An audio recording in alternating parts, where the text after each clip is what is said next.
Tired of getting fewer eggs than you hoped for? Or are you frustrated by your pullets not laying to their full potential? In this video, I'm sharing 6 best strategies for managing young layer chickens to keep them healthy and get them lay lots and lots of eggs. And not just that, even big eggs.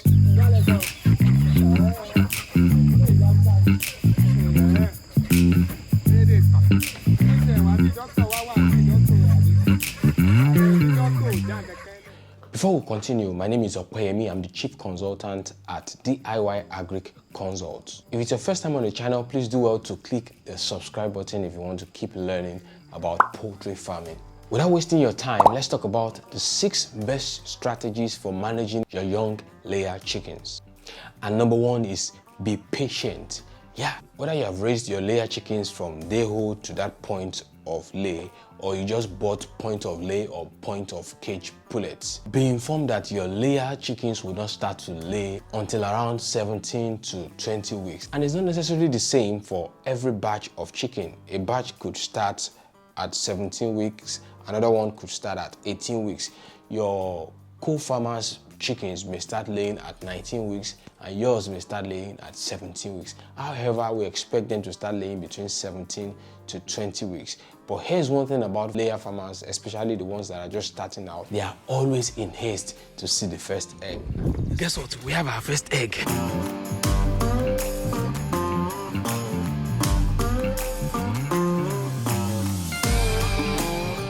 And because of this, some of them get into wrong practices like overfeeding the birds. This is one of the reasons why when we supply point of cage or point of lay ends to our customers, we provide them with a brief management guide that helps them to know the quantity of feed that should be given to the birds from the moment that they get to their farm.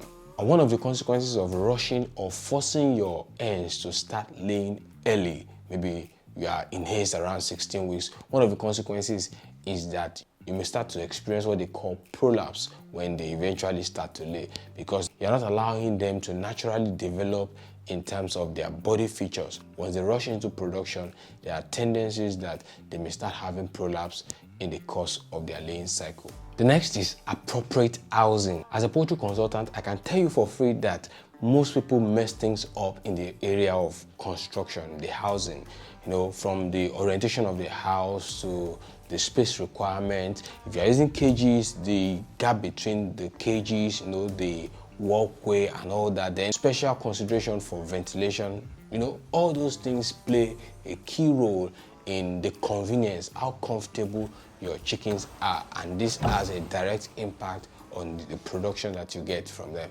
So when you're constructing your chicken house, you want to ensure that you follow the east-west orientation of the house, and then the housing is done in a way that it provides maximum comfort for the chickens. This is one of the things that we do when we consult for farms and we help them with construction. We ensure that the structures are built to standard, and then it provides the maximum comfort that can be achieved with the available resources and in the environment where the house is constructed. So let's talk about minimizing stress. But before that, I want you to take a moment and click the like button if you think you are liking the content.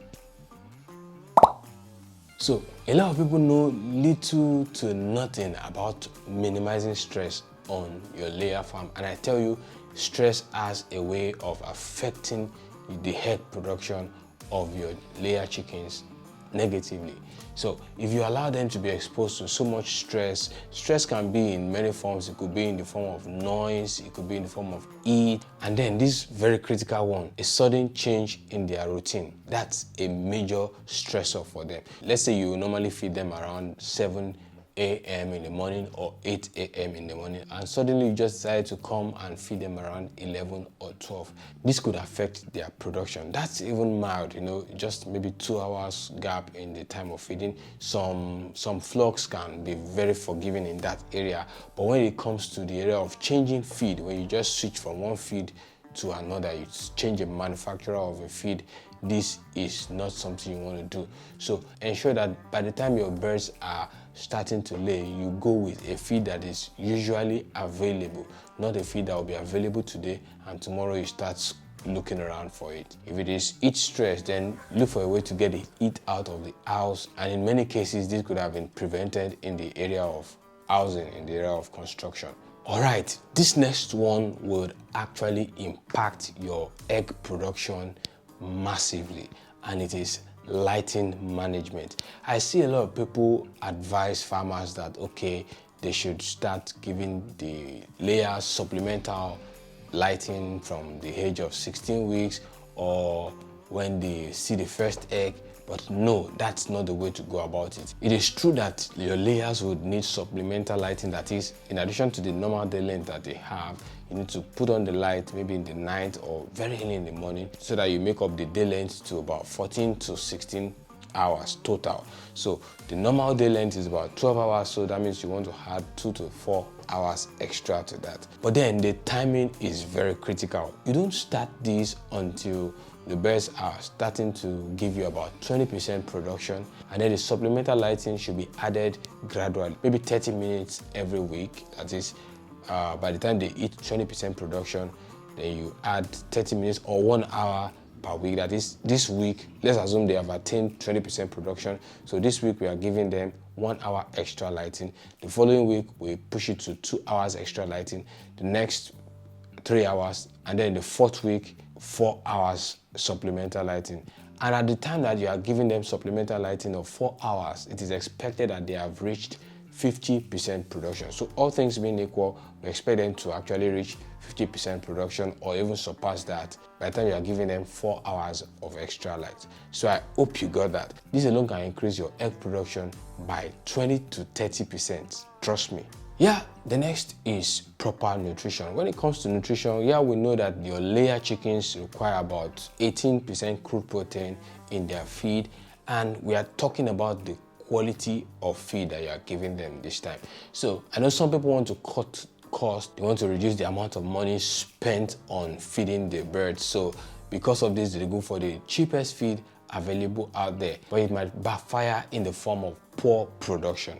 So ensure that you go with a good feed, something that has been tested and it is trusted. If you must produce your own feed, ensure that you take it to the lab, let it be sampled, let there be a proximate analysis carried out on the feed so that you are sure of the nutrient composition of that feed that you are giving them. So I'll call it garbage in, garbage out. But we cannot talk about quality without also talking about quantity of feed, because if your layers are underfed, then it's going to affect the egg production in terms of both quantity and then the size of the egg that is being laid. So you have to be sure what is the required quantity of feed that these birds need to eat at this particular age. Yeah, luckily for those who get their point of lay or point of cage, like I mentioned earlier, we give them a brief that shows them the expected quantity of feed that should be served to these birds. The next on the list is that you should monitor for health issues.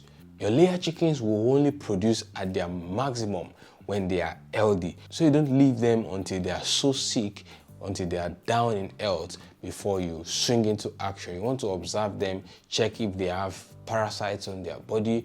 You want to check if they are eating well. You check the quantity of feed they are eating per day. One of the things that you notice with a sick chicken is that their appetite starts to drop. So if they have been consuming 10 bags of feed a day and you suddenly see that when you serve them 10 bags, they could only eat 8 or 9 bags, then you start to check them for anything wrong with them. So it's important that you run occasional checks and then give them the routine medications that they need. You need to deworm them when necessary and then treat them for specific diseases. Because you have stayed around till this time, I'll give you an extra tip, and that is still about lighting. You see, when you just bring in your point of cage or point of lay chickens, even though I've said that you should not add supplemental lighting until they have started giving you about 20% production, when you just bring in your point of cage or point of lay, it is required that you give them 24 hours of light. Yeah, that means in the night you have to turn on the light. This is for them to